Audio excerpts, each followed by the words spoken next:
গত রাত থেকে একটা ভিডিও ভাইরাল হচ্ছে।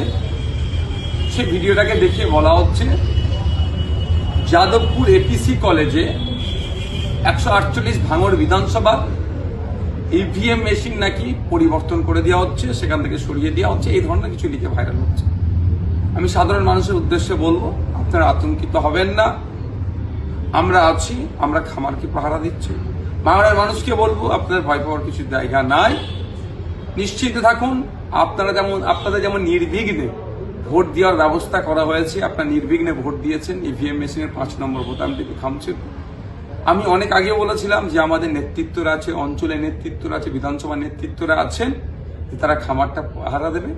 এখনো আমি যাদবপুরে আছি, এপিসি কলেজে আছি, প্রতিনিয়ত আমি থাকছি, আমাদের নেতৃত্বরা থাকছে, তারা সজাগ পাহারা দিচ্ছে। এবং এখানে যারা কেন্দ্রীয় বাহিনী আছেন, যারা দায়িত্বশীল আছেন, তারাও যথেষ্ট সজাগ আছেন। সুতরাং ওই ভিডিওটি যাদবপুরের এপিসি কলেজের সাথে কোনো সম্পর্ক নয়। বিশেষ করে ভাঙড় বিধানসভার যেখানে ইভিএম মেশিন আছে, ওই জায়গারও একটা ভিডিও নয়। বিভ্রান্ত হবেন না। এই ভিডিও দেখিয়ে হয়তো তৃণমূলের বন্ধুরা কিছু মানুষকে বিভ্রান্ত করতে পারে। আমরা যতটুকু খবর পাচ্ছি, নাকি কোনো এক রাজনৈতিক দলের এজেন্ট হতে চাইছে না, কাউন্টিং এজেন্ট হতে আসতে চাইছে না, তাদের মনোবলকে বাড়ানোর জন্য এই ধরনের গল্প ফাটতে পারে। আমি সাধারণ মানুষের উদ্দেশ্যে বলবো যে কোথায় কি হচ্ছে এই মুহূর্তে বলা মুশকিল, তবে প্রত্যেককে বলবো যারা কন্টেস্ট করেছেন, যেমন আমাদের 30টা সহ বামেদের যে সিটগুলো আছে, আমাদের প্রত্যেককে আমরা আমাদের কাউন্টিং সেন্টারে ইভিএম মেশিন আমরা যেমন পাহারা দিচ্ছি, প্রত্যেককে পাহারা দিই। কোনো মতেই একটা জনগণের ভোট না লুট হয়।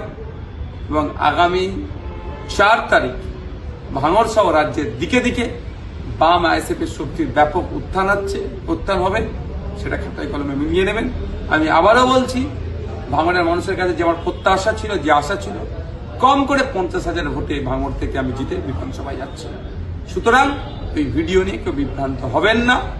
আপনারা যে ভোট দিয়েছেন, সেই ভোটকে খেতে আপনারা ফলিয়ে দিচ্ছেন, খামারটার রক্ষার দায়িত্ব আমরা নিচ্ছি।